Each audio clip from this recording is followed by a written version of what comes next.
Hello everyone and welcome back once again to the Over Manga Cast. That time we woke up in a podcast and had to explain manga, our heated adventures, overanalyzing manga that we find interesting. We are finally free of No Read November, and that's why I am happy to tell you that this week we read Lookism, chapters 1 through 14, and... Wait, what? Wait, I'm not even in this episode. Why am I doing this intro? I mean, really at this point, why didn't we just start it out for... Anyway, I'm going to sleep. Enjoy the show.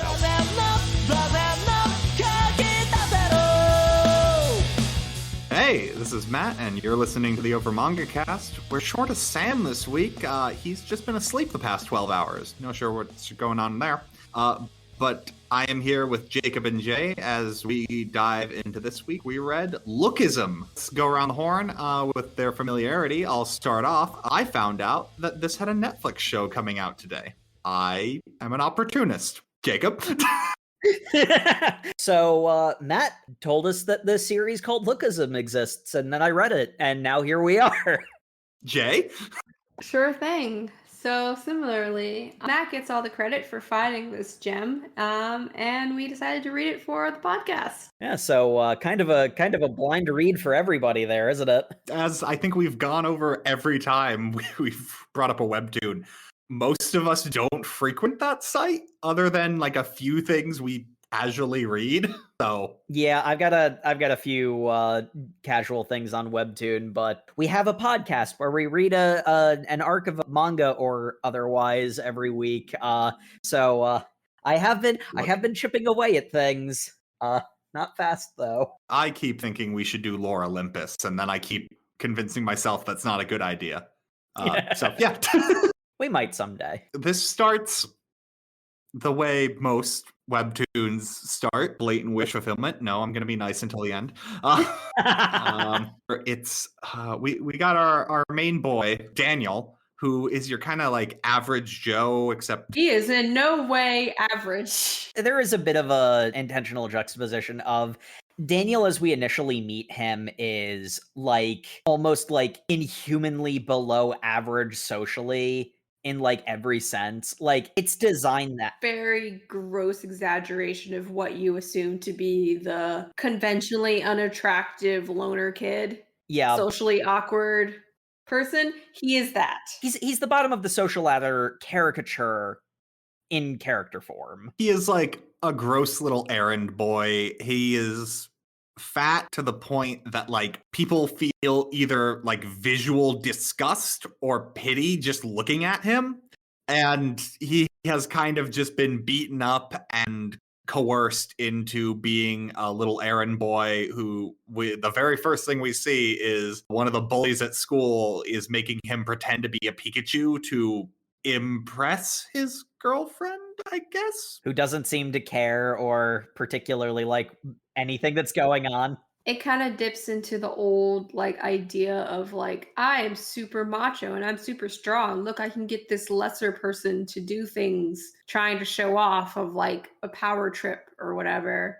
And only in this case, the girl is kind of like, this is kind of weird. I'm not really into this. This is creepy and uncomfortable because I'm not a sociopath who it's really only appealing to people like that. Yeah. So really, there are times in this series where apparently Daniel is told to do certain tasks that are very demeaning and disparaging, and literally the girls will tell him like, "Look, I know my boyfriend told you to do this, but please, Just don't. just don't. I'll tell him you did, but just please don't." Yeah, I was about to say, Daniel's got, I was going to say some skills with the ladies, if those skills were just concentrated pity. Just... I will freely admit I don't know a whole lot about Korean culture and like the sort of like gender normative roles there, but there does seem to be a strong pervasive idea of like the male characters, particularly any like physically strong male characters, tend to treat Daniel violently, whereas most of the female characters, it's not even always framed positively, but will almost always react to him with some level of pity. Mm-hmm. That is how he is seen by the world at large. He is either something to victimize to prove how strong and in control you are, or something to be pitied and then moved along. And really, this entire first chapter is just there to firmly establish to you Daniel's life is bottom of the barrel, which you're like, oh, cool, I'm reading an isekai. Yeah. It's the only thing you can think at this point. I mean, kind of. Yeah, it's not an isekai because he doesn't go to another world, but whatever. There's a lot of the tropes of the like modern isekai. It's the wish fulfillment nonsense is what I mean. Like it's just like, hey, yeah, everyone bullied me, and then I begged my mom to move to a different school, and mom had to be Daniel's mom does not deserve that woman.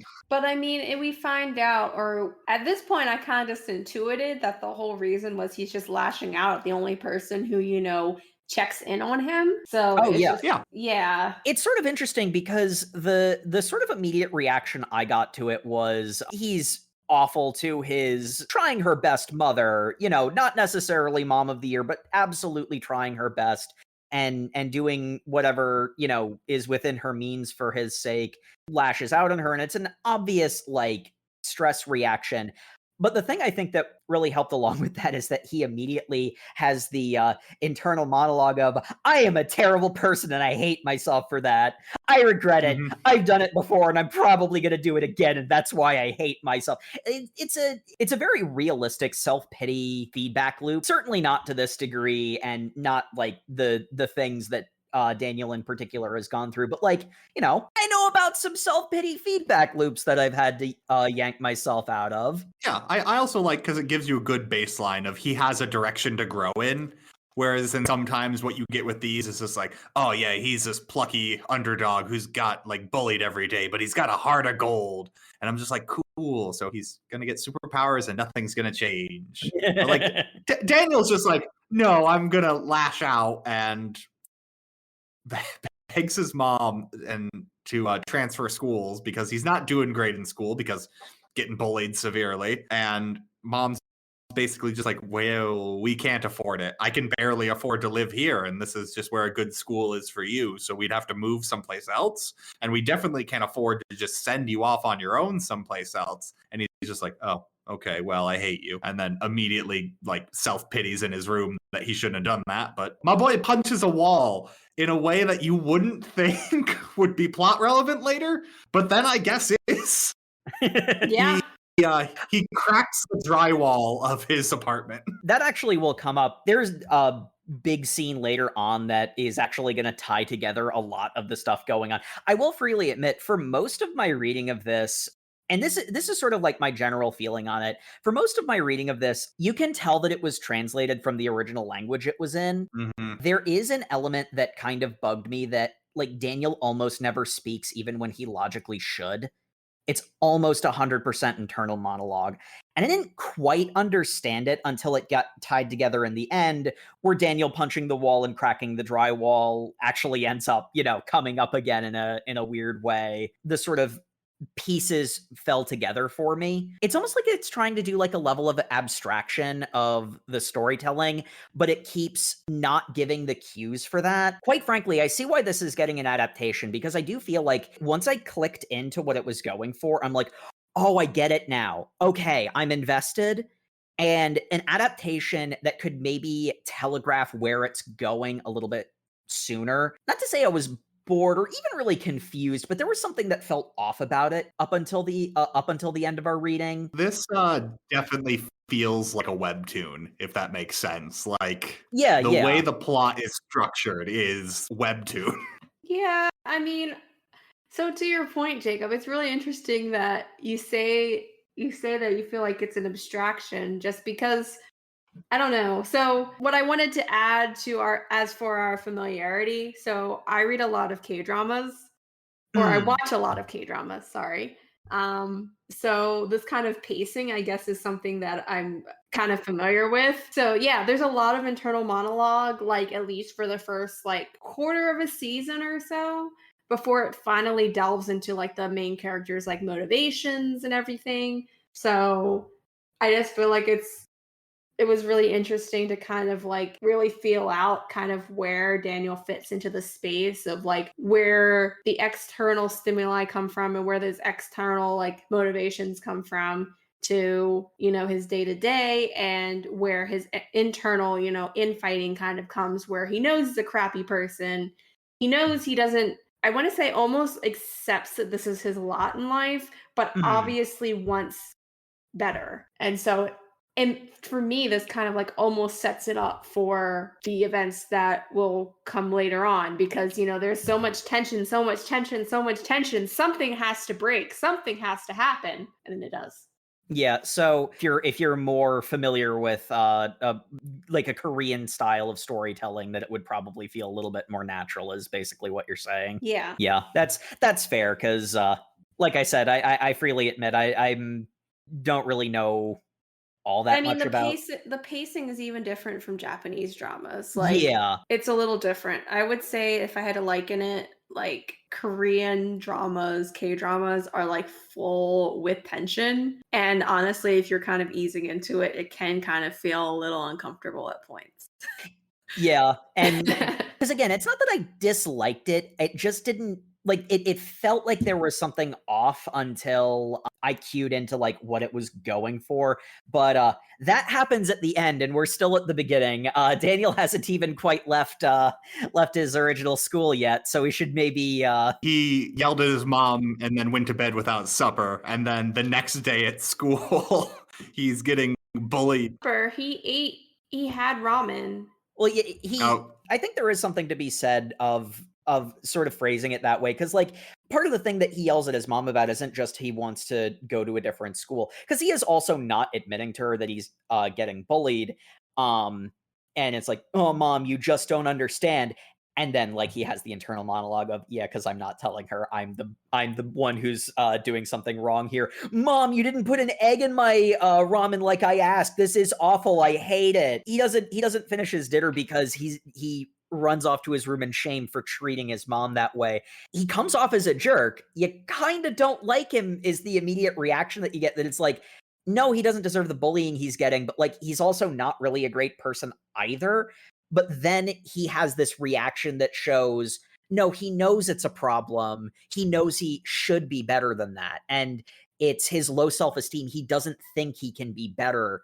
But the fact that he feels bad about it proves that, yes, you can be better, Yeah. and you should try. if you don't like Daniel right now, don't worry. He doesn't either. Yeah.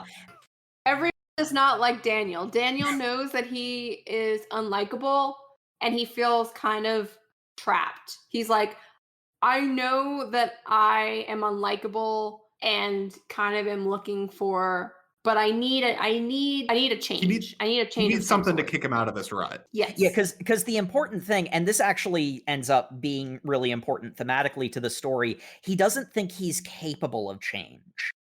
Mm-hmm. And phrased another way that's a bit more blunt to the theming of the story, he doesn't have the confidence to believe he has it in him to be better than he is right now, which is why he is accepting his lot in life, despite the fact that a lot of the bad things about his life are, strictly speaking, at least to some extent, changeable. Mm-hmm. His own behaviors, if nothing else. But anyway, he's not going to redeem himself anytime soon, because No. he's getting bullied on the gym field. Basically, he's being a dodgeball target for some people kicking soccer balls at him. He is reflexively dodging his main bully. Then he gets nailed square in the face by the captain of the soccer team, and he's so upset. Losing Logan a bunch of money, the main bully a bunch of money. And he's like, well, don't worry, I'll pay you back the money you lost. And then proceeds to get beaten up because how dare you pity me? Yeah, there's sometimes these bullies just don't make sense. They're well, just like, if you think about toxic masculinity personified, it's just this. You just exist to be a punching bag. You're, literally damned if you do, damned if you don't. Oh yeah, they don't need an excuse to hurt him, because they make themselves feel better by doing that. So anyway, turns out the very next day, despite the fact that he was a giant jerk, his mom had actually come to the school to see about getting him transferred, when it's always the PE teacher for some reason. I don't know why the PE teacher isn't outside either, but I guess teachers don't do anything. Wasn't PE the class that they were just in at that moment? This webtoon has a serious problem of why do these people go to school? Just as webtoon, that is just so many shows. That's everything. But That's everything. Basically, he gets told. He tells Daniel's mom that's like, "Hey, he's got really bad grades. I don't know a single school that'll take him, and even if there was one, you'd have to kind of pay." And she's just like, "Oh, well, sorry." And it's like, "Wait, hold on. Why aren't you watching the PE field outside?" And then outside sees her son getting bullied, runs up and starts whacking the guy attacking her. It's just like, "What are you doing? Don't hurt my son. What's wrong with you?" The nice thing about this scene is that it's made pretty clear. It's actually implied even in the scene where Daniel is complaining about how badly he treats his mother, because there are some insert shots of her reaction to everything. Daniel's mom knows full well what's going on and why he wants to transfer. She is paying it very close attention and is very concerned about the situation. And that's, why she went in the first place. And then you see her go full mama bear, full display of how much she cares about her son. It's honestly a really touching scene, and it's also a kind of tragic scene because Daniel's immediate reaction to it is, oh, so painful, but not like, I understand why you did it, Daniel. I still want to wring your neck for it. Yeah, it's essentially like he's trying to save face because look, he's already bullied on top of, oh, now you got your mom fighting your battles for you. Mm-hmm. You're going to be bullied more. So it's just kind of like, yeah, she's sticking up for him. But in the context, Mom, I know you mean well, but you're just going to make me be bullied right now. You're going to make me be bullied more. It doesn't necessarily help. Yeah. And I feel really bad for his mom because it's obvious like she works some very menial type of job. And like finances are really tight. So again, alluding to the fact that she knew that he was being bullied of some kind, maybe she didn't know the extent, but she knew he was being bullied, is kind of like, I kind of feel how she was feeling like psychologically during this entire period, like knowing that there's very limited way you could really help. Like you're trying to put food on the table and pay rent. And I guess it's just the two of them.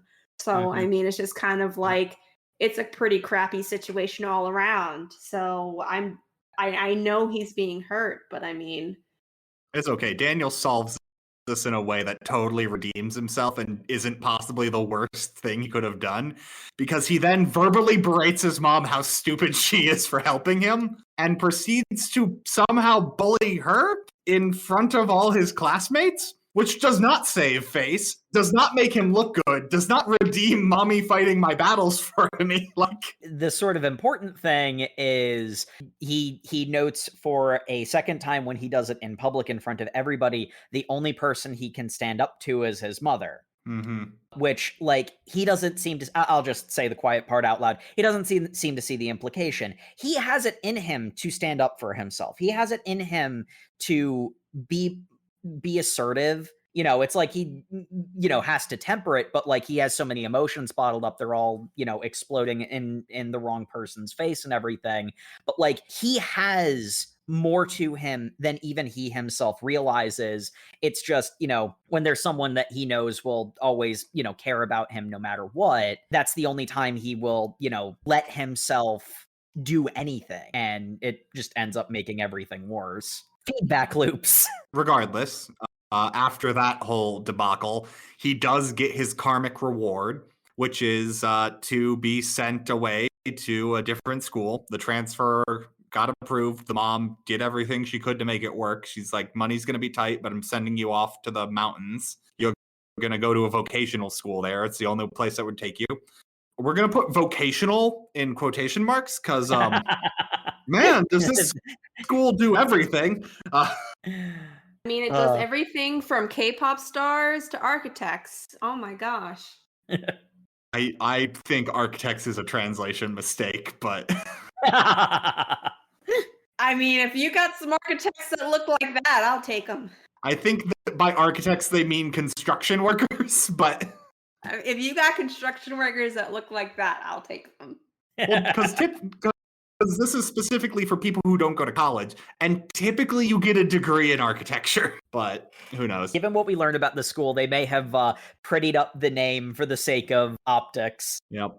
But anyway, he gets sent off into the mountains. And they set up that the entire town is on like a 30-degree hill. And I thought what we were setting up was he has to go to school every day and gets like super buff. And then that doesn't happen. And I'm like, oh no, I fell for a trope. You thought this was Japan. It is not Japan. Oh, is that the plot of a manga? I think it is. But instead, Daniel does get it was supposed to be a glow up. Well, this is his karmic justice. Yep. Super cool. He gets a nice trendy haircut. Yeah. Super trendy. You know what? In Korea, it's a very recognizable haircut he ends up with. More so North Korea, but hey. He probably couldn't even wear it in North Korea. Get in trouble for that. A body double, because he looks identical to Kim Jong-un. And this is when he encounters, I think, the love interest of this manhwa. I'm not sure. But so there is one pursued love interest that he is actively pursuing at different points, and then there is a love interest that is pursuing him. There are two love interests.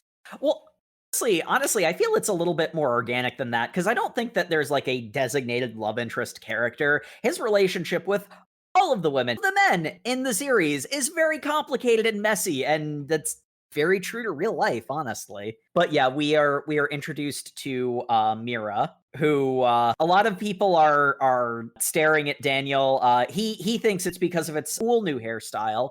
It is because of the hairstyle, but it's the first part of that statement that's the problem. Someone suggests calling the cops on him, which I thought was really funny. Mira is just gawking like everybody else. Unfortunately, Daniel is misinterpreting people staring at him, so he tries to social interact and it doesn't work, which results in her boyfriend, Zach. Well, not boyfriend, we find out later. We learned that Zach's relationship with Mira is also kind of messy and complicated. Mostly of his own doing, but we'll get into that. So, I mean, he asked her out.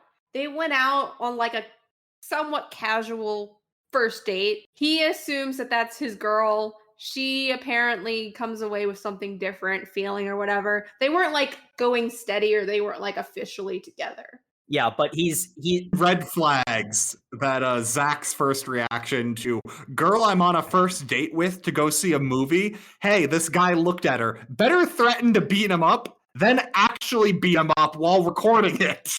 Because spoiler, he beats him up.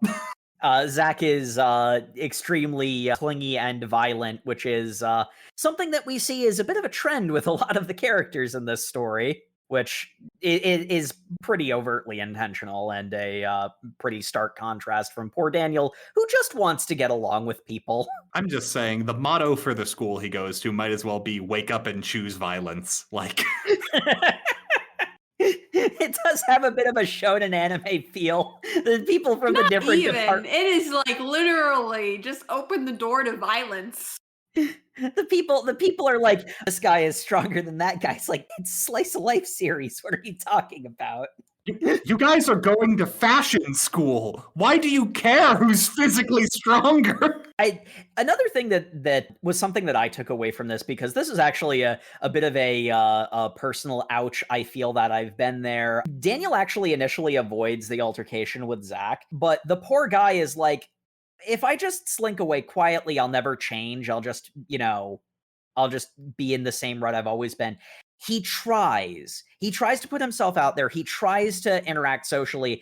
He then starts conflating things in his head and it goes badly quickly. But then that's when he like re-engages with the two of them is when he gets beat up. And there is something very, I think full on relatable in this case of, you go for something and it doesn't work out. And that's so painful and demoralizing. That being said, his plan had no chance of working out. It was doomed to failure from the start, yes, but like, I'm pretty sure we've all been there where it's like, hey, I'm gonna improve this about myself, and you think it's gonna go great, and then it doesn't, and that hurts so much.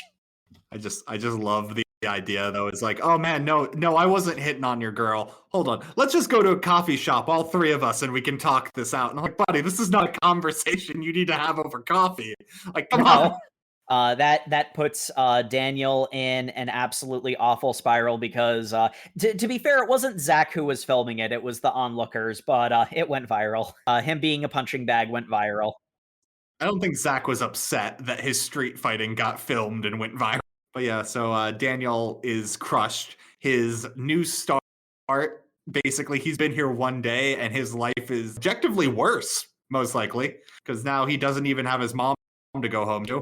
Yeah, it is at its very best the exact same situation he just fled from, and at worst it's worse, and it could also be worse. Yeah, so our boy here cries himself to sleep, and he cries so hard he wakes up with big puffy eyes, goes to the bathroom.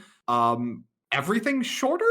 That's weird. Yeah, the ceiling is lower for some reason. His hands also don't look so swollen. His eyes must be like really clouded up. And then there is a beautiful man in his mirror.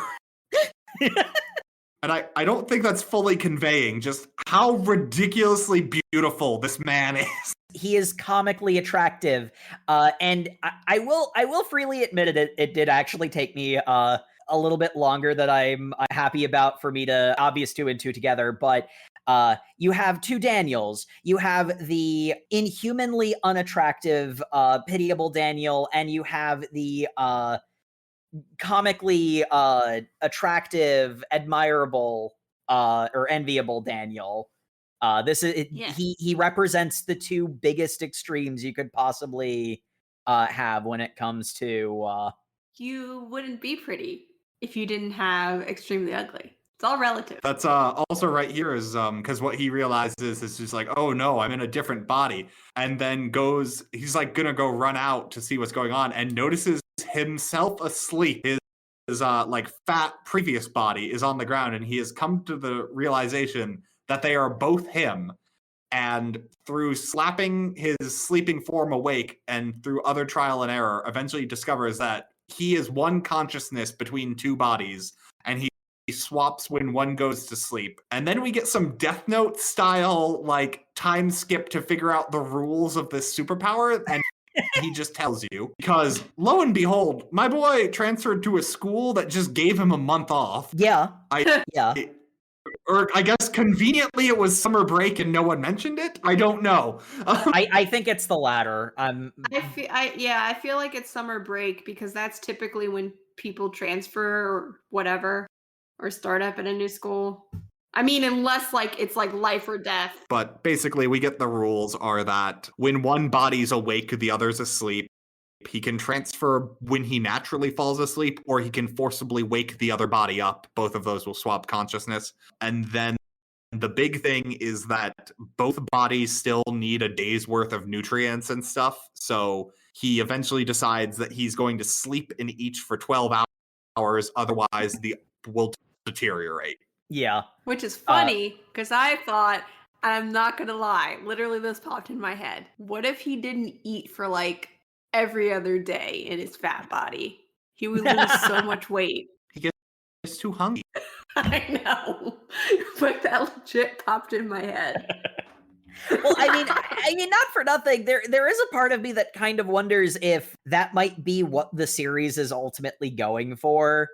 That, like, by having the reprieve of the comically attractive version of himself, the original self, like, has the opportunity to better himself. Because we do see shades of that starting. Yeah, and I think, Jay, you posted it in the notes, like, the definition of the title of this, which is Lookism, actually has a meaning. Mm-hmm. I am so glad you put that in the outline, because I never considered the title, but that was actually, as I was reading, or as I was thinking about it and, reading the outline, I saw that and I got what it was going for. I was invested, but now it's like, oh, the title is, because this actually gets called out in the story. people treat the two different versions of Daniel differently, despite the fact that they act identically, because it's the same person. You're the same person. You just look drastically different, and people treat you drastically different based on how you look. Yeah, and Pretty privilege. Check it.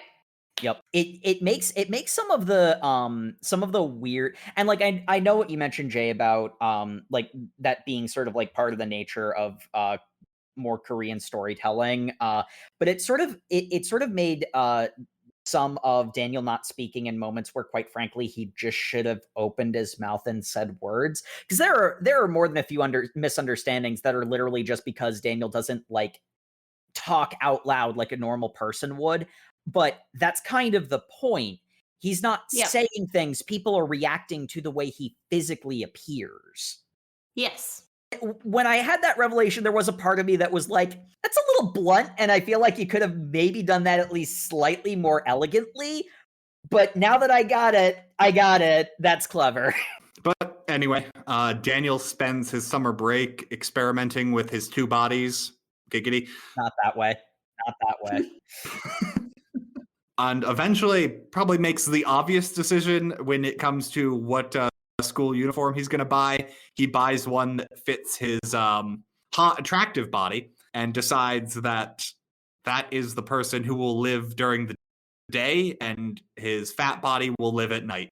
Gets a part-time job to support the extra body he has to feed. And it's really funny how he gets the part-time job because he goes in during like straight after school school is just everyone gawking all over him going like, oh my god, he's so beautiful, his muscles are rippling, jeez, how can we even. All of the women are fawning and all of the men are glowering. And then he runs into a convenience store. He sees like hiring part-time, and the guy is just like, oh man, I will give you the max salary range. You'll get so many attractive women coming in here just to buy things just because of how hot you are. And he's like, oh, hold up. No, it's actually not a job for me. It's a job for my friend. So it's like, okay. And then he comes back in his fat body. He's just like, I'm not hiring you. Jeez, you're going to scare all the customers away. I bet you can't even know what kind of cigarettes there are. And then in like being a bullied gopher finally comes into play, he then recites every single brand of cigarettes. Damn it, I guess you're somewhat useless. Well, no, that's the whole thing. It's like he's more talented than he gives himself credit for. It doesn't even really register to him to literally be bullied to memorize different kinds of cigarettes. No, that's the thing. He did memorize them, though. He could apply that to things that don't involve bullying. Yes. Yeah, like that's the whole thing. He's not giving himself the credit that he has any talents. He obviously does, and we'll see a few more of them over the course of our reading. And then there's also that element of the title Lookism. He was about to get hired for way above the regular salary rate in his new body, and his old body almost didn't get the job. How about that? And more importantly, because we kind of skimmed over it, he went into the fashion class of this vocational school. We're never told why. He doesn't seem to have an interest in fashion. I don't think any of the people in the fashion class have an interest in fashion. We never see them doing anything with or about fashion. The school is like, it's so weird because it's effectively a beauty school combined with a music school combined with PE is a division of this school, and I don't know what that means if it's a vocational school. So basically the idea behind the school is its claim to fame is that a lot of like celebrities end up going there as sort of like a check the box I went to school sort of place. So it's a musical school. Like it's singers and performers and everything. Like a whole bunch of K-pop stars come out of here. And that makes sense for the music program, but it's also like just the idea that a music school and a hairdresser school are in the same building is just foreign to me. No, because just the fact that you bring up K-pop includes not only the choreography, singing, of course, costume, hair, makeup, everything. Because stage construction, Yeah, it's a complete industry. Film. I'm not joking. Like literally, it's everything. Yeah, so and I mean to a large extent, as much as we're joking about this, I do think the idea of this is that this is sort of a rubber stamp school for people who have already basically made it. Like I do think that this is supposed to be it's not really actually very good as a school. It's basically just like an industry rubber stamp to, move people along. That does bring up the architecture department, which to be fair is the biggest question mark hanging over the whole situation. But Well, no, the biggest question mark is why are the three kind of chunky bullies in the fashion department? Like the three guys who just smoke in the bathroom all day are in the fashion class. Got no answers for you there. Nope. Okay. Look, I'll give you this. My boy Zach shows up in the fashion class. That boy is wearing a different dog sweatshirt every day of the week. He really likes dogs. He loves his Dobermans. He loves his Rottweilers. He loves his German Shepherds. I also love dogs. You should join the fashion department, Jacob. All you have to do is wear dog sweatshirts. It's perfect. Where'd I put my spare body? What happens next? I mean, honestly, there's fitting into school shenanigans. Basically, the kids who are in the same social clique as Daniel's previous bullies, they invite him to smoke in the bathroom, hey, do hoodlum things with us, where they're basically testing out what kind of a person he is. And Daniel, not wanting to come off as weak, says that I can't because I quit smoking. Because that's losers. Yeah, Wow. you do get like the impression that Daniel at heart is a good kid who reacted very badly to a persistent bad situation he'd been in, and you basically get different versions of that as he sort of settles into his new life.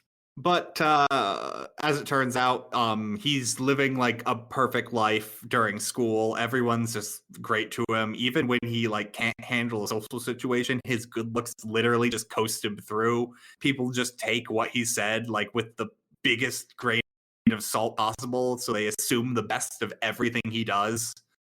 And again, because he's hot. Yeah. And then turns out when it's nighttime, he's at his convenience store job, and those hoodlums come in and they're like, hey, give us some smokes and some booze. And he's just like, no, you guys are definitely in high school. I know you can't. They're like, hey, how do you know that, fatty? And then Zach comes in and he's just like, hold on. This is the guy who hit on Mira. And I'm ticked off because Mira's real into the exchange student. We're just going to bully this cashier. You're going to give us all this booze for free. And he's just like, I would get fired immediately. I can't pay for this. There is no way I could do this. And he's like, that's fine. We're just going to rob the store. The comic doesn't tell you what's happening as they're robbing the store, but they assault the cashier and then take what they want. No. Zach hits Daniel, but the other three are like, yeah, no, we're not actually going to rob the store. They do then proceed to coerce blackmail out of Daniel so he won't, charge Zach for the crime he committed because he assaulted him, but the crime they do is then pants him and take a picture of his genitals to blackmail him. And I'm just like, that's a lot of crimes right there. There is this sort of really nasty framing of it, of it from the lower mid-tier bullies, oh no, let's let bygones be bygones, and just to make sure that you also let bygones be bygones, we'll just make it worse. This is also where we get brought up that Zach used to be a boxer and was real good in middle school, but then went to a high school and did nothing with boxing. Well, I mean, that kind of implies the fact that either implies that he lost interest for whatever reason, didn't have the funding or whatever, or he got locked out of pursuing higher, trajectory. I have a feeling, given what this series has done for its I don't want to say action beats. We'll call them comedy beats because I think they're supposed to be. It's mentioned in passing a few times that he was specifically the second best boxer in middle school. So I have a feeling there's going to be another character that comes up later. It's turning into a sports anime. Aha, I tricked you. You know what? I'd buy it with the direction this is going. Given how this ends, I would not be surprised if there's a legit boxing match at some point, but whatever. But yeah, so there's also a nice scene of, I mean, at a fundamental level, given the situation that Daniel's in, considering the worst of what we see when he's in this new place is exactly what was happening to him previously, you know, there's this sort of like cute scene of both Daniel and his mom. They call each other and it's like, how are you doing? Oh, it's great. Everything's working out just fine. Like, yeah, it's better, but like both of them, because like she's saying that, oh, I'm just out on a late night stroll, and she's actually at a second job that she took so that she could, you know, support, you know, this life change and stuff, where it's like they're both lying to each other. Yeah. It's like, yeah, Daniel is on a better trajectory, but like also this sort of like there's a warmth to the two of them, like, you know, rose-colored glasses to make the other feel better. And then we have the next day when Daniel goes into school. Trio of bullies. They're functionally one character, though. The trio of bullies is to their class of like classmates are all going, yeah, no, we beat up this cashier and then we took blackmail pictures of him. You want to see it? I'm like, that's defeating the point of what you did. I do like that they're like some of the characters actually point that out. This is like, why? Why would we want to see that? And he's just like, and then Daniel sees people reacting like this and chooses to take away, they all think I'm a loser, but not in my new hot body. They think I'm cool. I'm like, no, the takeaway should be everyone thinks what they're doing is dumb. These people are not looked up to. Like, it proceeds to escalate where the trio of bullies end up insulting. They'd been referring to original body Daniel as Piggy. Oh, Piggy's mom must be a Piggy too, and you know that it devolves from there as you expect it to. Again, it's one of those ones where it's like showing that he should maybe have a little bit more confidence in his moral fiber, because the amount of punishment he can take is astronomical. But if you insult his mother for all that she's put up from him, he will not stand that. This mon was amazing because its entire gimmick is this wish fulfillment of, oh, what if I was super hot? Then I could get back at people. Does not give you a revenge beat until we get to this plot point. And it's just like, they draw out that beginning part so long. And then finally it's just like, hold on. I'm going to defend my mom's honor. She's a nice lady. We just found out she's working a second job. But you know how I'm going to defend her? Non-violently. And I'm like, ooh. Yeah, and it's not doing the sort of isekai wish fulfillment-y thing because, you know, like, his situation is astronomically better with, like, the new hot body, but it doesn't solve his social problems. Like, he still needs to interact with people to actually capitalize on the opportunities his looks give him. And, you know, here's this moment where he stands up to, he stands up to some garden variety bullies, and on his pure looks alone, he's basically higher socially ranked than they are, even though he has barely said a word to anybody, you know. And like, Daniel doesn't even really internalize the fact that, you know, he dresses them down and shuts them up instantly. Unfortunately, Zach is sort of like the three bullies are kind of his minions, sort of. So he takes exception to them, but not really. It's kind of weird. Honestly, he uses it more. Zach is tangential to them. Yeah. He uses the fact that he hangs out with them as an excuse to pick a fight with Daniel is ultimately what it comes down to. Because as much as he might deny this, he doesn't even deny it. He is curious. What is with this Daniel guy? What's his deal? Why does Mira think he's so cool? Like, you can kind of see the shades of what Zach will show at the end of our reading, but there is also the parade of red flags that he is that he is still obsessing with the girl that he went on one date with, and she was not happy about it and didn't and hasn't really spoken to him again since. Because, he beat somebody up for looking in her vague direction. Yeah, so she immediately saw red flags and cut it off immediately. Guy, you blew your chance. Ladies don't like that. I don't think the fiction's that clear on her opinion. I think she's just kind of like, he's okay. Was her takeaway from that? She would have preferred he didn't start a fight, but I don't think it's saying he's completely off the table. He's still pining after her, though. Well, don't you see that obviously the guys in this universe, guys are just wild animals and you can't help them. They'd like to constantly try to power check those lesser males, and that's just something you have to accept. It is very distasteful, but that's kind of the world these ladies live in. Yeah, he's not entirely off the table, but she does complain about the fact that he's still being clingy. Look, if you go to this school and you're not into a guy who street fights, you're dating Jiho. Yeah, fair. That's pretty accurate. Also, Jiho is basically the Daniel of this school. He'll come up later.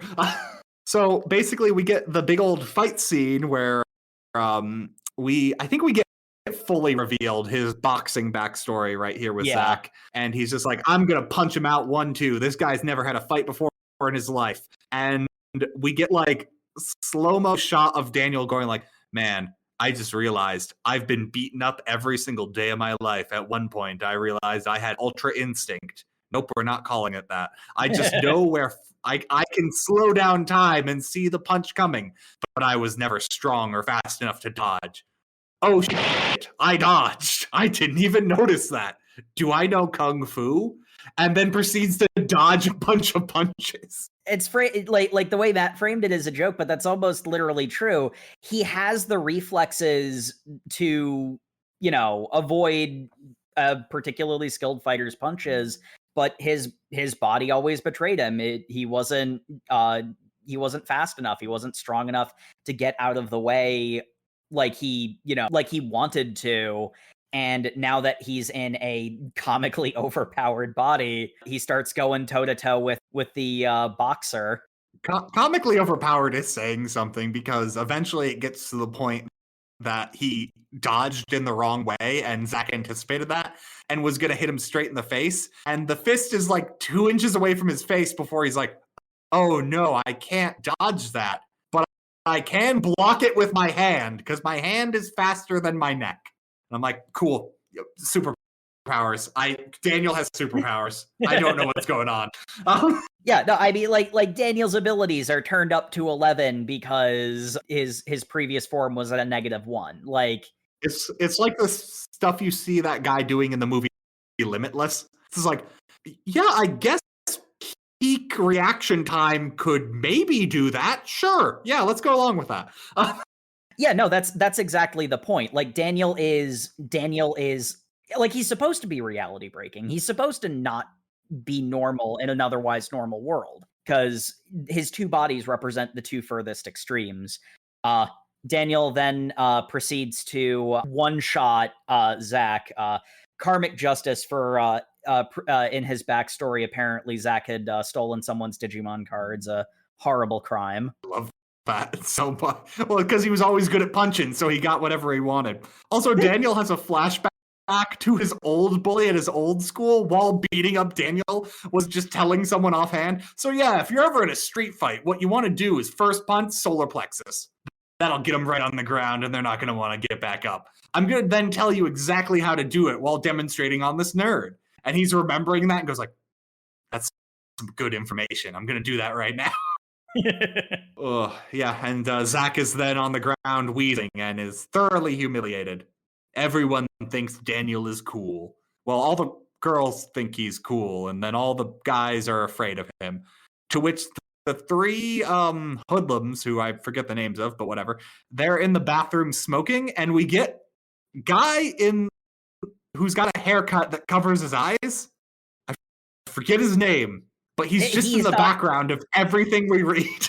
Yeah, he's been in the background. He's not been particularly relevant yet. The one thing he does is he beats the three bullies that are one character say that they're gonna jump Daniel, and bowl cut guy beats them up in the bathroom in turn before they have the chance to do that. My boy Jay with the dyed hair. Jiho's reaction, the Daniel of that school, and Daniel notices that Jiho is looking at him the way that he looked at the people that terrified him, which that's Oh yeah, because Jiho has a great internal monologue where he watches this fight happen and he's just like, oh no, when predators fight, it's never good for the prey. And I'm like, I understand what you're saying at this exact moment. I don't think that's normally true, but whatever, let's move on. In this specific context, you are right. I think the metaphor falls apart if you use it anywhere else, but we'll go ahead. We'll just go with that. And the kind of aftermath for this is at night, Daniel's working his part-time job, and he's just like, well, I guess it's a full-time job, actually. He does an 8-hour shift, presumably every night, unless plot relevant, he doesn't have work that night, which, fine, that's a webtoon. I mean, he has 12 hours and 12 hours, so that makes sense. Yeah. So he's doing some light exercises. He slips, and then the girl who pitied him, but not in like the disgusted way, shows up. I wish I remembered her name, and I wish I could differentiate her from Danny, because I don't think they're the same character. Is it Mia? Okay. Maya? I don't know. It wasn't pronounced, so I have no chance of guessing. I thought she didn't get named. I thought she just showed up and was nice to him. Mira, I think. No, Mira's the redhead. Yeah, Mira's the one with the pigtails. No, this is a different character. Like, I don't think she gets named. But like, she's not Danny, right? They just both have black hair and a very similar haircut. She doesn't have black hair. She has lighter. She has like light brown. Or maybe it's just the lighting. The point is the whole point of this scene is Danny in his original body is like, hey, I did a thing that actually worked out well for me. I should try improving this version of myself, and maybe I'll have I'll have a better life. I won't have 12 hours where I am subject to humiliation and misery. And so, he starts trying to self-improve, and a perfect stranger comes in, and she's too crafted of a character not to show up again. But she's just like, hey, that's cool that you want to improve yourself. Keep at it, buddy. And, she just then proceeds to do a normal purchase at the convenience store and leaves. And it's just a moment of genuine kindness, from one person to another. It's once again the situation where Daniel, like, you don't need the super body to improve yourself. There's more to you than you give yourself credit for. Yeah, but he completely misses the point of this interaction because he's not really begun his character development yet. He's still working on it. The real problem is his dumb brain. That's the real problem with a lot of things. He's got foot and mouth disease. But let's end on this nice little happy moment because something else happens at the convenience store that night. That because every time something good happens to him, he has to ruin it, or someone else will ruin it for him, I should say. But we will be right. It can be both. Yep. But we will be right back. Gonna take a quick break. Don't go anywhere.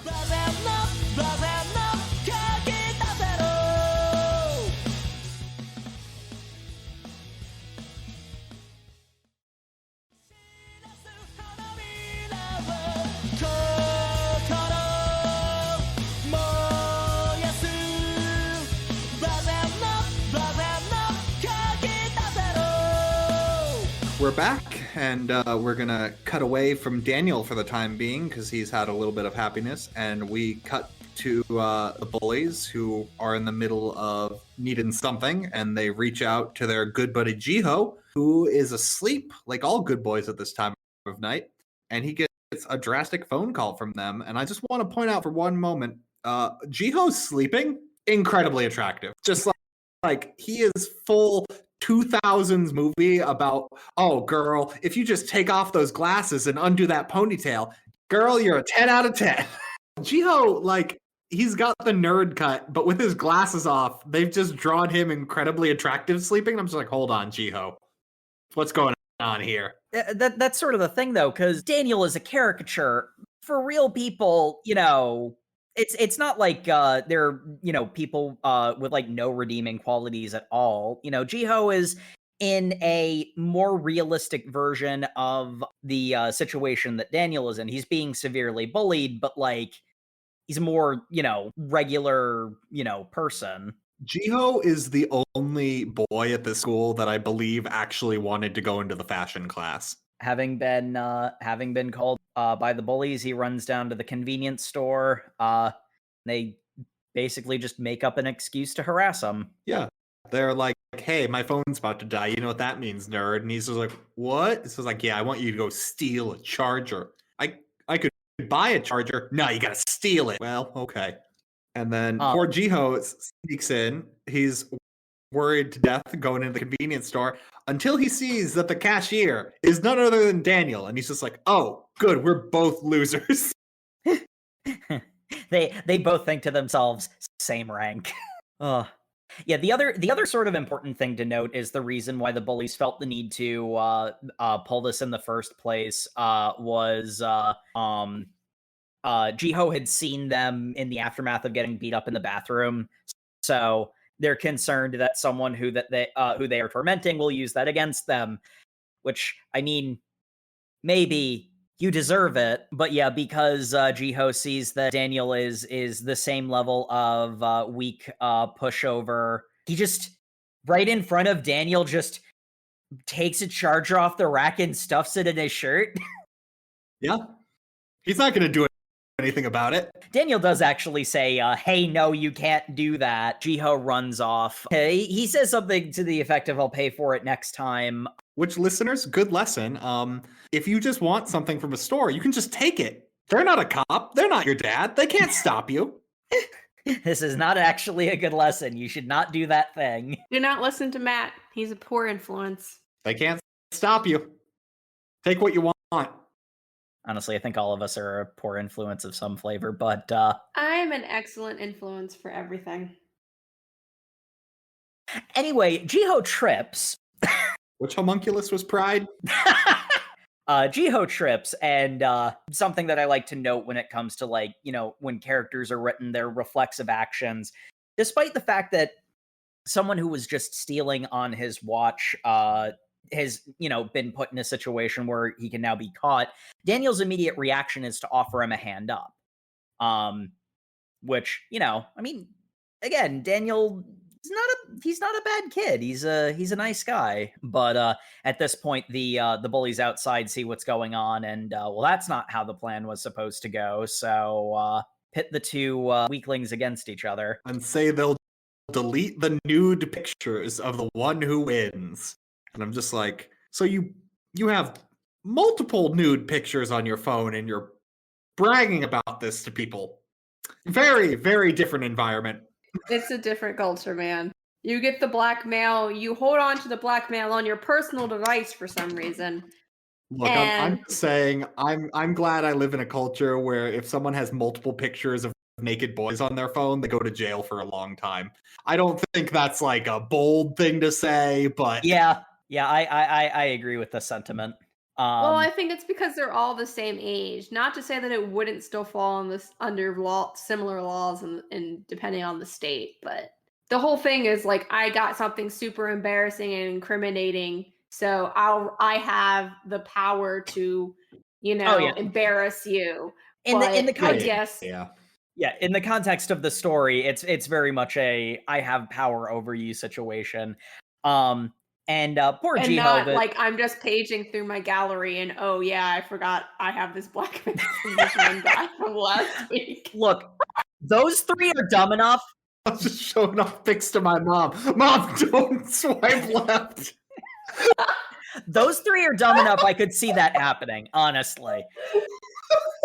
The bullies continue incentivizing Jiho. They give the obvious lie that Jiho won't have to be their gopher anymore if he wins, and in desperation, he starts hitting Danny, who, immediate reaction, I'm just gonna let him win. He's in a worse situation than me. I'll take the L for him. Given where Daniel's at this point, I was kind of hesitant if that's like him going like, I'm gonna be a good person and help him out, or I think it's legitimately him just like, yeah, I can't even beat up Jiho. At least this is some good that can come from me being this work, because he's got no self-confidence even now. Like, Yeah, I think it's a combination of both. That's sort of how it read to me in the moment.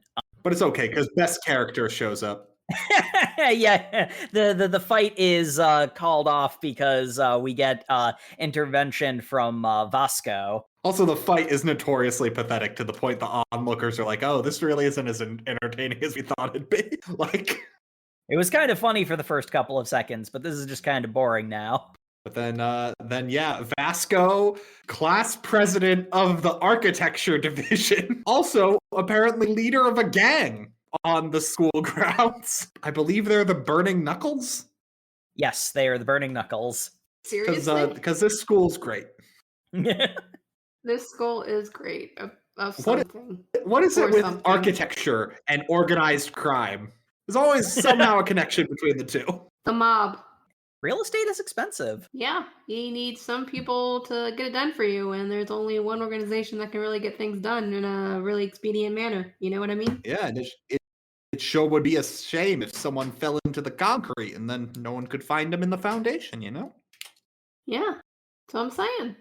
We've been getting a little bit of Vasco up to this point. We've seen like some of his reactions to like some of the bigger events, like Hot Daniel fighting Zack, for example. It's pretty obvious he's pretty simple as a person. Again, that title cropping up again. His perception of daytime Daniel is he is attractive, he is popular, therefore he must be a bully. He has a sort of like Don Quixote-esque like crusader for the nerds sort of bent to him. Like he stops the fight to rescue both Jiho and original body Daniel. I think I've called them like 30 different things at this point. But he then proceeds to say, with unknowingly with Daniel in a different body standing right next to Jiho, hey, you're in the fashion department too, right? Tell Daniel not to screw around. And Daniel thinking, okay, I guess I better not screw around. But unfortunately, his takeaway from that is, oh yeah, Vasco's a good guy at heart. For the first time, he decides I'm gonna try and be social during school, which is interesting because he's Well, second time, because the first time he's like, I'm gonna talk to the person sitting next to me. It's Zach. oh right, And we all know how that went. that's right. But yeah, this is his first like I'm gonna initiate. Yeah. Unfortunately, what that happens is he immediately kidnaps Jiho, who doesn't really want to be his friend because very scared, and then sits at a table with him. And I've been calling her Danny. Is that not her name? The girl who's really into him. The crazy one. Yeah, I don't actually remember what her name is. I'm not gonna lie. Zoe is her name. Ah. Wow, her name is not Danny. That's okay. I don't know what the Haikyuu characters' names are. The situation that you get, I really like this scene because Danny sees that Jiho is getting bullied, and he's like, hey, I have social standing because of the body I currently have.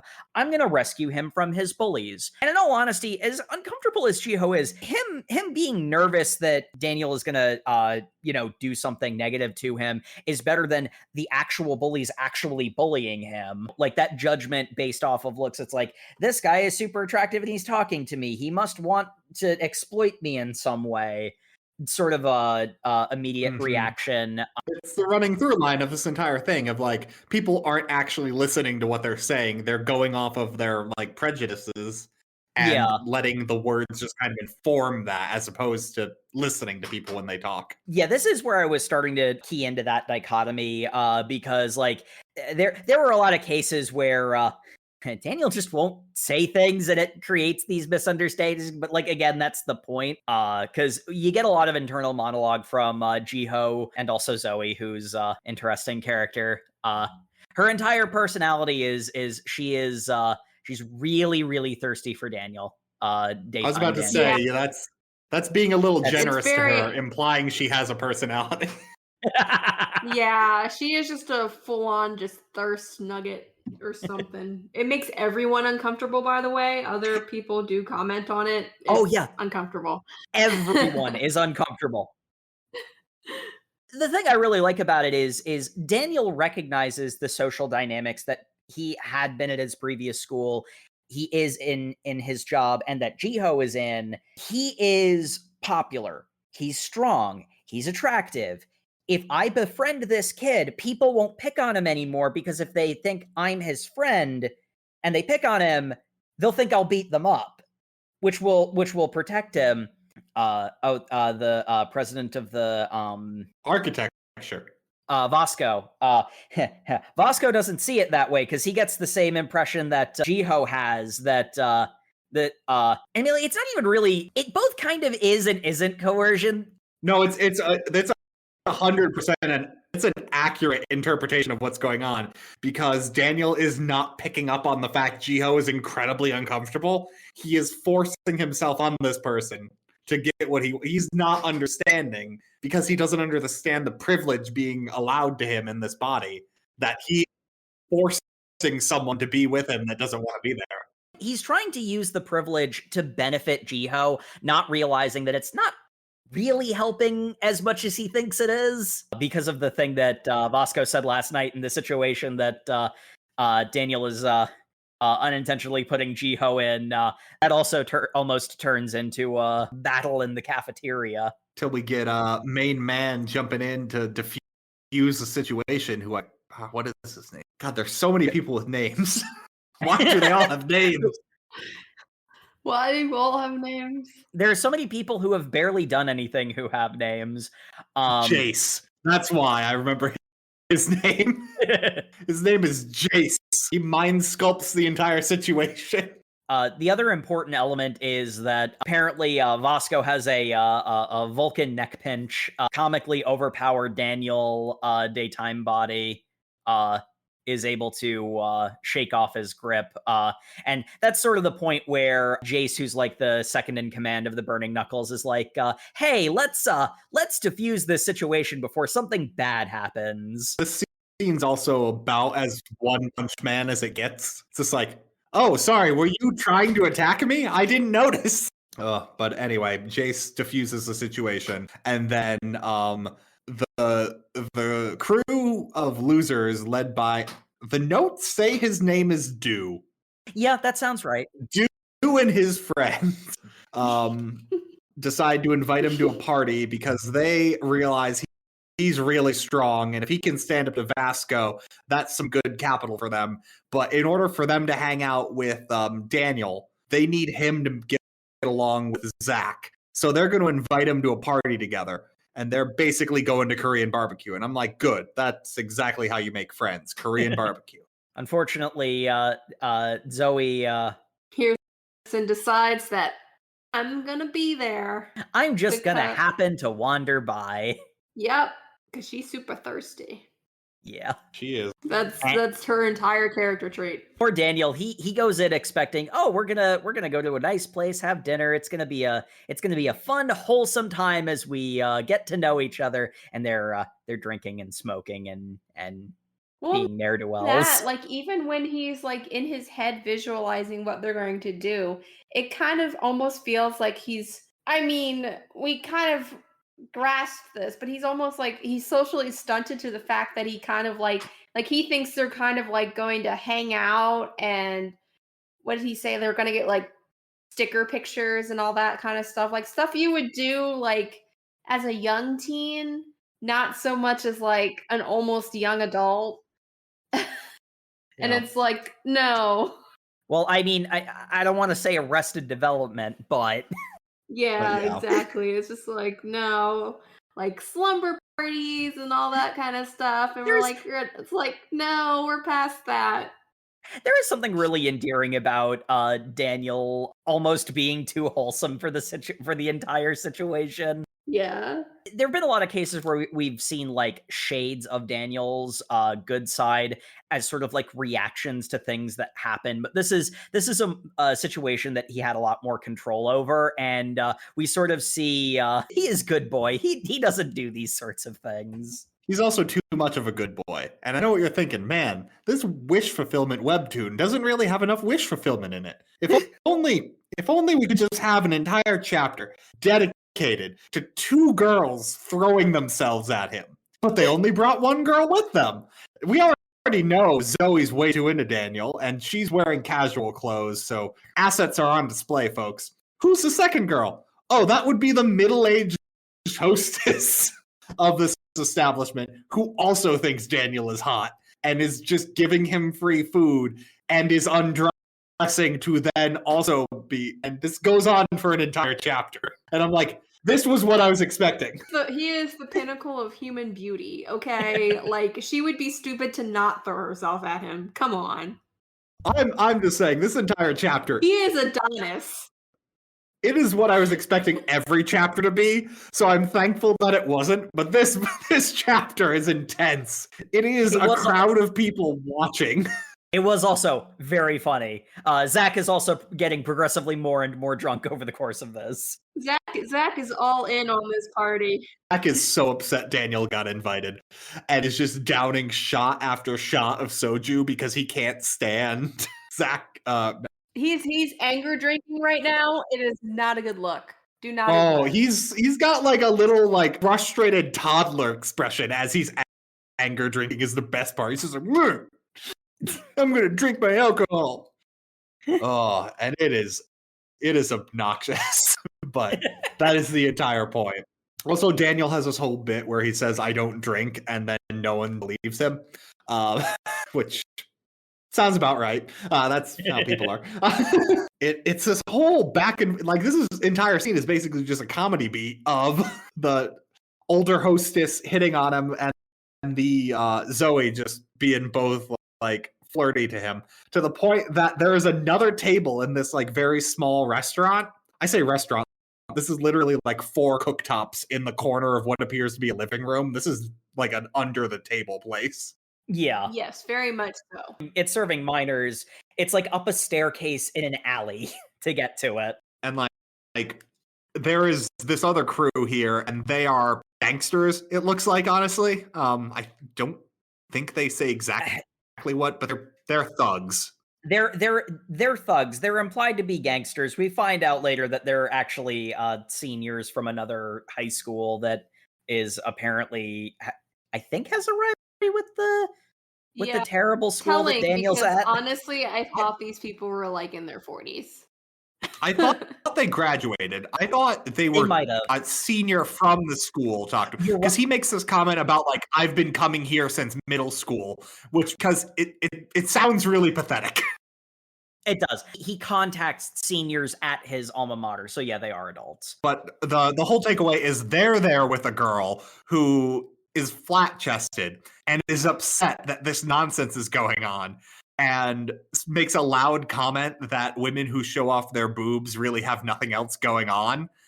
And then Zoe responds going like, "Oh, why do you wear a bra then? Is it for warmth?" And Zoe, proving to everyone that she should get invited to these things, proceeds to then insult all the thugs and say, "Everyone I'm with can take you." And I'm just like, Zoe, you do not start fights that you are not going to participate in. Zach is way too drunk to fight, so the dude and his buddies are drunk. Zach, we forgot to mention, because I'm going to point this out. This manga seems to have the belief that the second you drink any amount of alcohol, your personality does a 180. Because Zach turns from his aggressive self to, I just want to be buddy-buddy with everyone. And he's just like, hey, stop being mean to Daniel. We're going to be best friends. Hey, could you please stay away from Mira? I've got a crush on her. And Daniel's just like, I have no idea how to comprehend this. And then Zoe's just like, oh, have this drink. And he's just like, sure, downs it. And it's just like, oh God, that was alcohol. Spits. And it's just like, why? Why would you just assume? Like... Yeah, I think to be fair, to the manhwa, Zach had been packing away those shots, and I think the implication is supposed to be that Daniel's a lightweight. Well, initially he only has the one sip after much goading to like, just have one, you'll have fun. And he's like having his good boy inner monologue of like, no, there's so much smoking and drinking, that's bad. I don't want to. I'll have this water instead. And of course, Zoe poured him booze instead. This lady is a stalker, psycho, and now she poisoned him. I like to believe that he got drunk off of the backwash of spitting it out. Like that's all it took. I mean, that is comedically appropriate for the kind of caricature that is Daniel's two bodies. But I also think that something that's sort of kind of relevant to all of this is really doesn't take much to flip Daniel's switch. Like, you know, he has a little bit of booze in him. He's not like stumbling drunk. His vision goes blurry for a second, but he like is able to shake it off immediately. And he just feels freer to speak his mind. I think he is supposed to be blackout drunk is the problem, because he does pass out from it is the thing. So he does by the second time he drinks, though.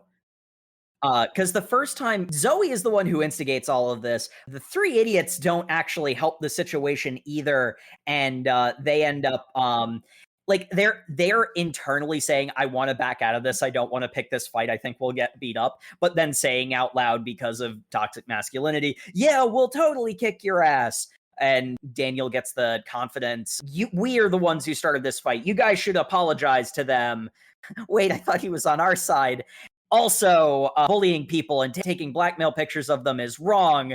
And he crushes the phone that had the blackmail pics on it in his hand.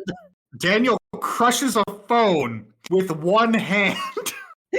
Obviously, because, you know, Daniel's bodies are exaggerated, it's, you know, dialed up to 11 for comedic effect. But I think that that's a really good character scene for Daniel. Then we dive right back into the Lookism, because Daniel then proceeds to try to apologize himself to the thugs. It doesn't go well. His plan is, oh man, sorry, we caused him trouble. Here, you can have one of our bottles to like make it up. Like, it's fine. Here's some booze. We got a little rowdy. My bad. I'm taking apology for that. But because he's drunk, and not because of Lookism for once, he just has super luck as a power or something, proceeds to drop the bottle. It hits the side of the table. He goes to grab it. It shatters. And then he accidentally is holding it up, and it's a broken, like, sharded bottle. And they're like, oh man, he just made a weapon.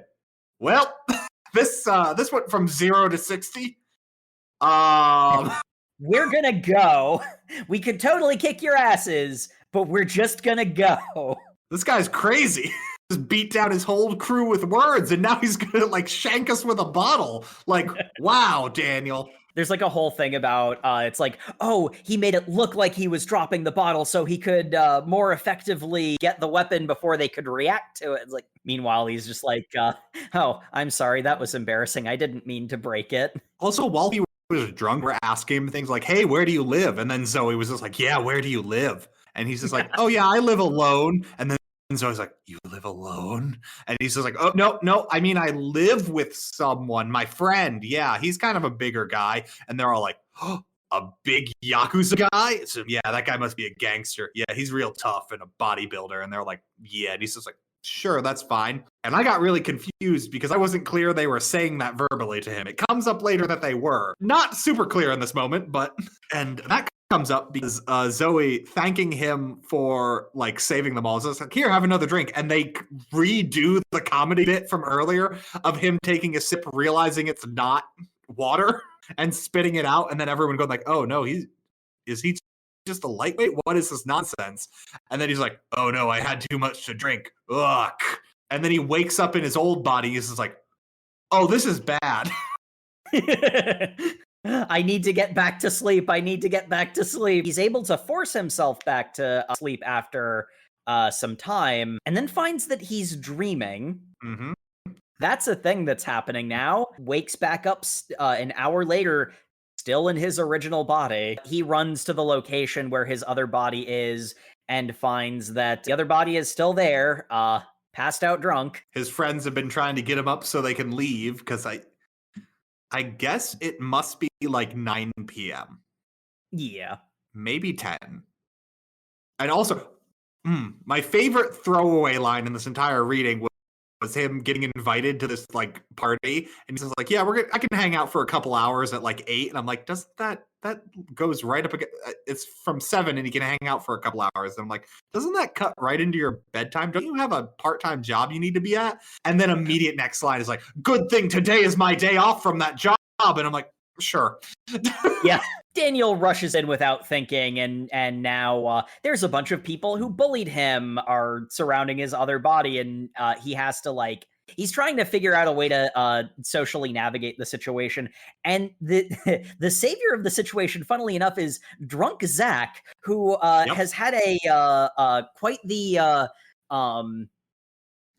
the experience with Daniel's little speech about being nicer to people weaker than you. He yells at the three thugs for like the blackmail and the beating him up. Didn't you beat him up, Zach?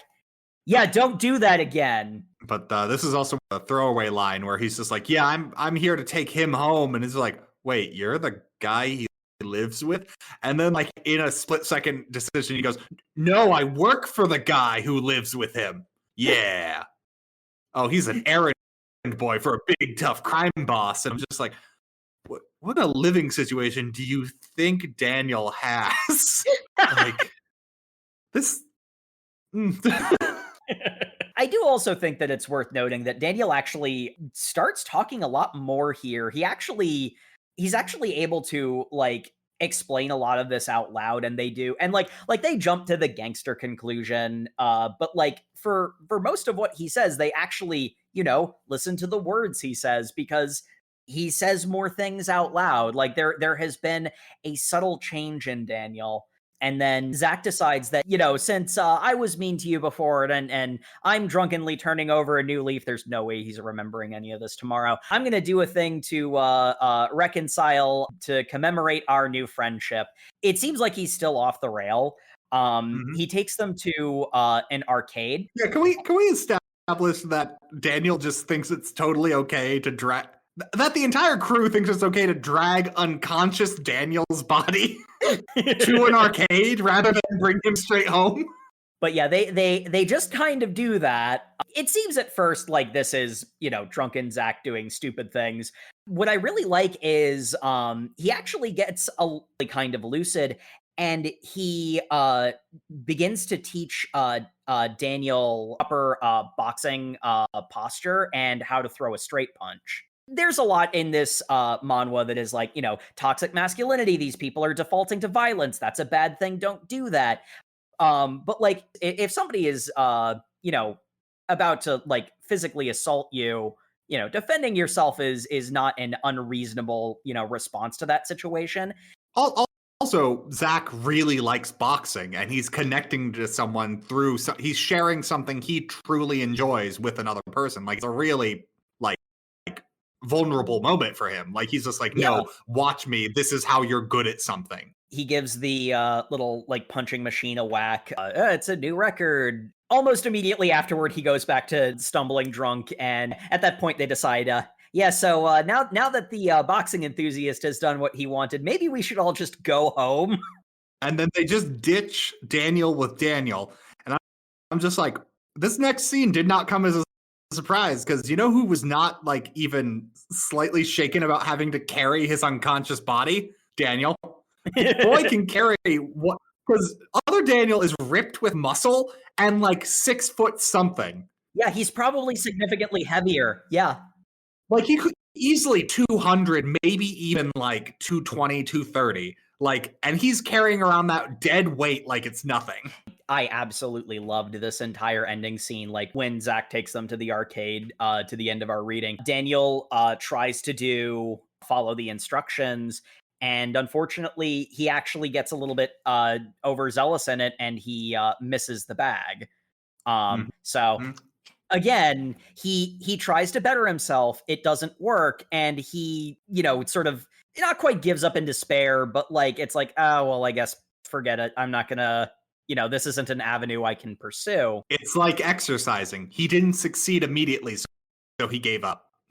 Vasco happened to be nearby. How about that? He decides to walk in and try a swing at the punching machine. We see his score is actually higher than Zach's, but the thing that Vasco notices is that the punching bag is damaged. Danny nicked it and ripped the canvas. One final rule entry from Daniel as he finds out that if his other body is unconscious, he cannot swap back into it by falling asleep. Yep, he'll dream until the other body is able to wake up, or the body he was in wakes up. Mm-hmm.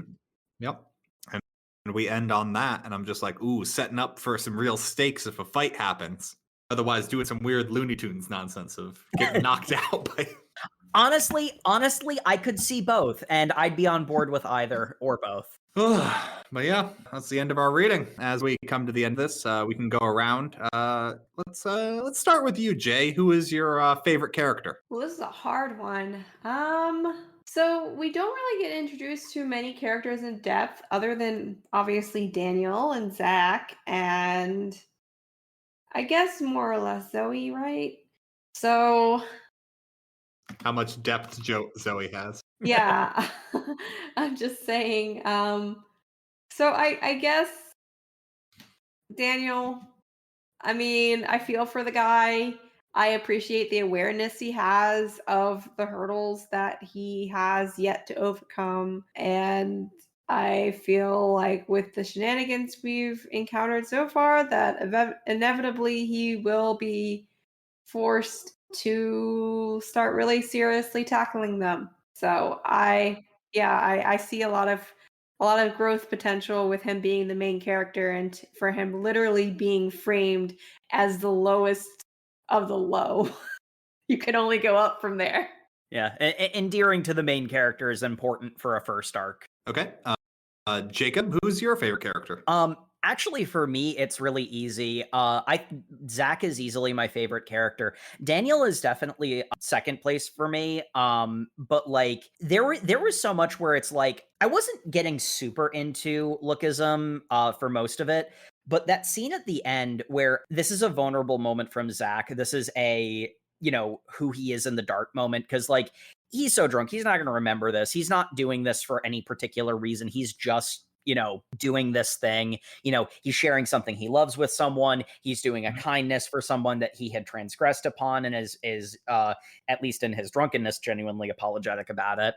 And then it also shows it confirms something that had been implied up to that point of like Daniel actually, like there's so much more to him than it first appears.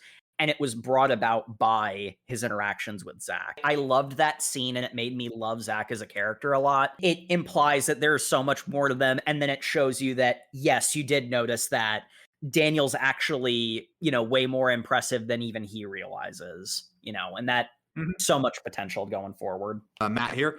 Jeez, I'd say at this point in our reading, I don't really like Daniel. I don't 100% sure you're supposed to like him yet. He's really not. He hasn't fully started a character journey, so he's still kind of in the beginning of it. So he's flawed, and that's the point. His actions are understandable, not necessarily relatable. So I'd say of my characters I really like so far, Vasco, I really just dig his whole kind of like weird, I don't trust the popular kids, but he's just as prejudiced. He's just got like a 180 on it. Yeah. I want to know more about him and his like gang of construction workers that they're just cool having at the school. Really, you're prejudiced against day laborers, aren't you? I'm prejudiced against they're architects, so I don't know they're day laborers. You keep calling them like, oh, they obviously can't be architecture. That you have to go to college. So obviously they must mean construction. They also wear work suits, like. Yeah. That probably is a translation thing. I am the architect. Well, regardless, I can also respect Zach as someone who has also wandered around drunk at night and punched things just to show off how strong I am. Kindred spirit. Fair. So what was your favorite situational hijinks or shenanigans that occurred that really took you aback? My favorite things in Lookism was when he got yelled at to do a Pikachu Thunderbolt and proceeded to fart at a girl. And also when Zach beat up that kid for Digimon cards. Look, Zach. Kindred spirits. Look, Zach, I love Digimon cards too, but that's not how you're supposed to go about it. You're supposed to challenge them to a shadow game, and then you get the cards afterward. You don't Because hit they're them. dead. They don't bring it up and you go, you just can steal dead people's cards. Yeah, they're not using them, they're dead. That's how you do it. I already mentioned my favorite part of Lookism was the arcade scene, just because it brought together so many of the like dangling threads, and it put a sharp focus on what the story was actually about.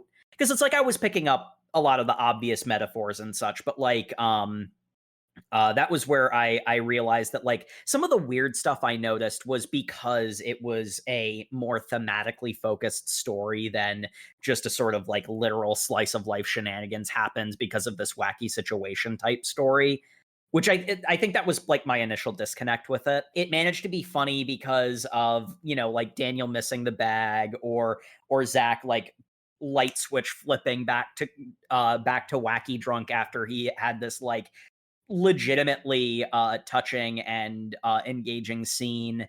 You know, I love like strong character work, and that was a really strong scene for both Zach, Daniel, and to a lesser extent Vasco. So that's the one for me. And what about you, Jay? And I have to admit that Matt took one of the funnier ones. The Pikachu fart? that just came out of nowhere, okay? I want to see if that makes it into the Netflix anime. It probably won't. I guarantee they're going to compound it to just this guy just getting generically bullied. So I would have to say the shenanigans for me would have had to have been, and only because of the way it kind of paced out in my head, is just his interaction with girls and like his inner monologue and how he was interpreting like false memories of their encounter. Oh, That I could have, came off a little very unhinged at some points, and I'm just like, no means no. Yeah. So I feel like those are going to be really fun to see, you know, come to life. But I like those little cutaways to it. It's just like, yeah, she was totally, you know, shy, but she was like totally into me. It's like, no, you just don't understand people. Look, that's a thing to work on in the future. And I guess Jay will pick it back up with you. Would you continue reading Lookism? Probably. I mean, this seems kind of up my alley with other things that, again, in the realm of K-dramas that I've watched before. So it was very easy for me to see how this would potentially translate. And I'm just like, this is just such a K-drama. It's almost sad that it took this long for it to get to the screen. So yeah. Okay, cool. Jacob, would you continue reading Lookism? It definitely had a rocky start, and I wasn't super into it at the beginning. I know I would definitely jump at the chance if we were to do a revisit of Lookism to see if it can keep the momentum from that last scene. But the thing for me is, boy, that final scene was spectacular and really made me see the entire story in a new light. This isn't like super up my alley necessarily. Yeah, because I don't watch K-dramas, so I'm very curious about where it goes. So tentative maybe, but there are so many other things I'd probably have to do a revisit before I really got back into this seriously. And Matt here, would I continue reading? I also, with Jacob, I really enjoyed the last, it's like actually like a 3-chapter arc or whatever, or maybe even 4, of them at the restaurant, because that's funny, it's consistent, there's a through line, it ends with that really like cool moment. I just don't like that I had to get through so much of it I had to get through 10 chapters of effectively the same premise over and over again. And I kind of get that's the point. That's what it's showing off, is the dichotomy of how his two bodies are treated differently. I think I just got the point of it, and then it keeps doing it. And what I'd worry about is it's going to be more of the same. And I know this is, speaking of adhering to prejudices, like in my experience, webtoons do kind of fall into the trap of let's just keep doing this bit over and over again. Because what I do know about this is this has a lot of chapters, like a lot of chapters. And I don't know how you keep this plot going. Yeah, I legitimately it's around the same length as Tower of God. But Tower of God, you have other things you can do. I don't know what you do with this. I feel like we're already at like the halfway point of a story. I think a good way of summing it up is for me and Matt, it kind of depends on whether or not it can maintain the momentum of the last arc we read. But yeah, I think tentatively I would say a no for me. I mean, as always, I'll read whatever this podcast forces me to, but not going to do it on my own will. I will check out the Netflix series when it comes out. Today is when you guys can just go watch it on Netflix right now. I live in the past where I can't do that. I do think that a series like this behooves an adaptation, because I do think that some of what at least I felt like were issues could easily be smoothed over by an adaptation, tightening up the story a little bit. Anyway, that brings us to the end of our little discussion here. As always, you can find us on any podcatcher of your choice, over MangaCast, at over MangaCast on Twitter, Facebook, Instagram. Hive, I think, is still a thing. I don't know. As always, we appreciate reviews in any and all forms. Go ahead, send those out, or you can reach out directly to us overmangacast@gmail.com, or even just go to overmangacast.com, and there's a little message at the bottom of every single page there. So if you're listening to us on there, scroll on down. Do it right now. Fill out a comment. Send it to us. Say hi. How you doing? We are also on YouTube, where you can like, comment, and subscribe. The episodes are on a 2-week delay. So if you're hearing our voices for the first time, there's 2 more episodes you can check out at all the podcast locations that Matt mentioned. And next week, reading Oshi no Ko. It's been a long time recommended to us. We're finally getting around to it. That's what happens when you do 2 theme months in a row. We will be reading chapters 1 through 20 of this much recommended series. So if you want to follow along with us, go ahead and read that before next week. And with that, good night, everybody. Good night, everybody. Okay, so how are we going to wake up Sam? I say we just drop something on him. It will probably work, right? Just slap him. Slap him. Okay, but we'll keep the anvil for emergencies. Definitely. For emergencies. Yeah. Yes.